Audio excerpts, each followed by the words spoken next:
ನಮಸ್ಕಾರ ವೀಕ್ಷಕರೇ, ನಿಮ್ಮೆಲ್ಲರಿಗೂ ಆತ್ಮೀಯವಾದ ಸ್ವಾಗತ. ನೀವು ನೋಡ್ತಾ ಇದ್ದೀರಾ ಹ್ಯಾಪಿ ಫ್ಯಾಮಿಲಿ ಕನ್ನಡ.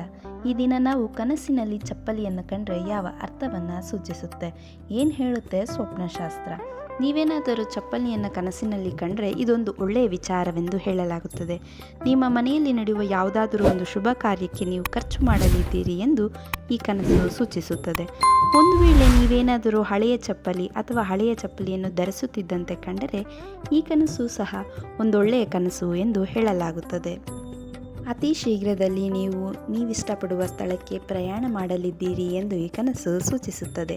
ನೀವೇನಾದರೂ ಚಪ್ಪಲಿಯನ್ನು ಕಳೆದುಕೊಂಡಂತೆ ಕಂಡರೆ ಈ ಕನಸು ಸಹ ಶುಭಕಾರಿ ಎಂದು ಹೇಳಲಾಗುತ್ತದೆ.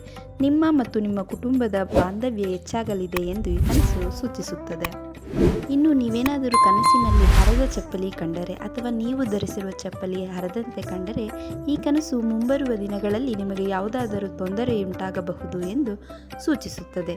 ಇನ್ನು ಚಪ್ಪಲಿಯಲ್ಲಿ ಒಡೆದಂತೇನಾದರೂ ಕನಸು ಕಂಡರೆ ಈ ಕನಸು ಮುಂಬರುವ ದಿನದಲ್ಲಿ ನೀವು ನಡೆಸುತ್ತಿರುವ ಯಾವುದಾದರೂ ಕಾರ್ಯದಲ್ಲಿ ತೊಂದರೆ ಉಂಟಾಗಬಹುದು ಎಂದು ಈ ಕನಸು ಸೂಚಿಸುತ್ತದೆ. ಇನ್ನು ಚಪ್ಪಲಿಯನ್ನು ಕೊಂಡುಕೊಂಡಂತೇನಾದರೂ ಕನಸು ಕಂಡರೆ ಈ ಕನಸು ನಿಮ್ಮ ಸಮಸ್ಯೆಗಳಿಂದ ನೀವು ಆದಷ್ಟು ಬೇಗ ದೂರವಾಗಲಿದ್ದೀರಿ ಎಂದು ಸೂಚಿಸುತ್ತದೆ. ಇಂತಹ ಇನ್ನಷ್ಟು ಉಪಯುಕ್ತ ಮಾಹಿತಿಗಳೊಂದಿಗೆ ಮತ್ತೆ ನಾನು ನಿಮ್ಮನ್ನು ಭೇಟಿ ಮಾಡುತ್ತೇನೆ. ಈ ಮಾಹಿತಿ ಇಷ್ಟವಾದಲ್ಲಿ ಲೈಕ್, ಶೇರ್, ಸಬ್ಸ್ಕ್ರೈಬ್ ಮಾಡುವುದನ್ನು ಮರೆಯಬೇಡಿ. ಧನ್ಯವಾದಗಳು.